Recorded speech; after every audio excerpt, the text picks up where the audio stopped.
you own yourself. How can you get yourself in trouble? Because it's funny because I've had this conversation on this platform and we talk about race a lot, and I have mixed kids, and I say that all the time. I only can go so far. I can't, I can't, I can't get you across the bridge. You understand? Clarify that for me. Like for example, I inherently believe in my heart of hearts that in order if there is such thing as a leader in our community, it has to be a black man with the black woman. No question about it. I don't think it can be a black man with an Asian woman, a black man with a white woman, black man with a Mexican woman. I think it has to be a black man with the black woman. And I think like that's so important. You understand what I'm saying? I can only go so far because what I say is, yeah, I'm going to take my kids to Africa, but the next summer we're also going to Japan. You get what I'm saying? So you get what I'm saying? So I have a duality.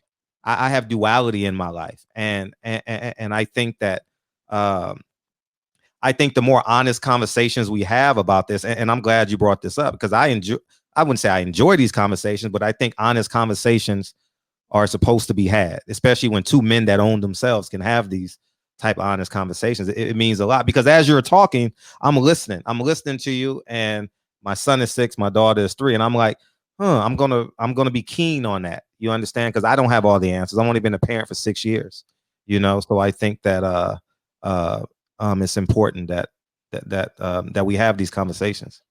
Well, and look, I think it's important that your kids are allowed to. I'll give you an example just because you mentioned Black and Asian. Sure. I look back at the way we treated Tiger Woods because he called himself Coblin Asian.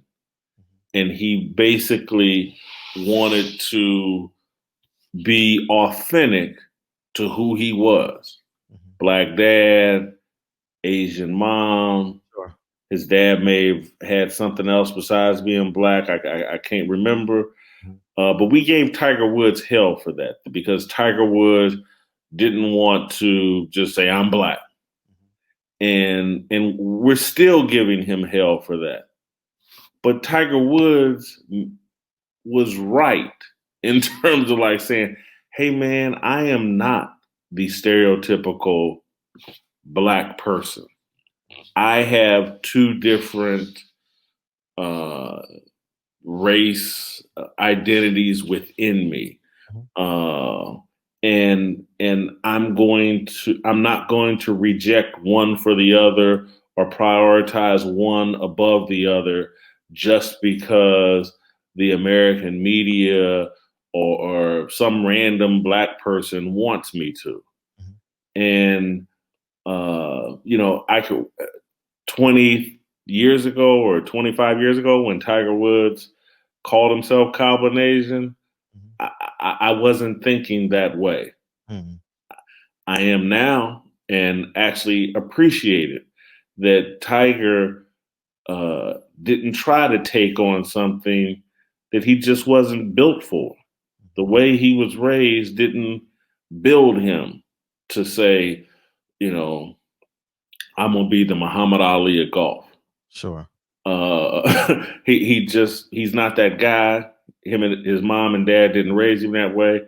And he wanted to represent his multi-ethnicity, and we should have allowed him to do that and should have been more accepting of him doing that. And Tiger had it right. And look, Tiger clearly has a preference in who he likes to date.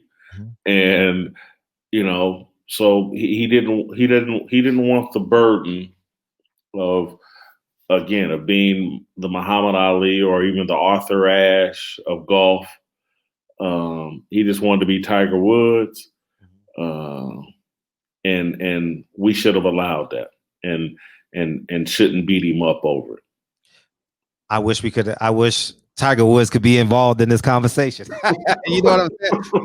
Because I think that ain't him though. He wouldn't. He don't want to be in this. I totally know because I don't think I don't think no conversation is too big or too small or uncomfortable. Like, you know what I mean? Like life insurance. We should be having these conversations about life insurance. You know, like people are, oh, I don't want to talk about death. You know, like man, let's have these uncomfortable conversations if we have to propel us forward, you know, or but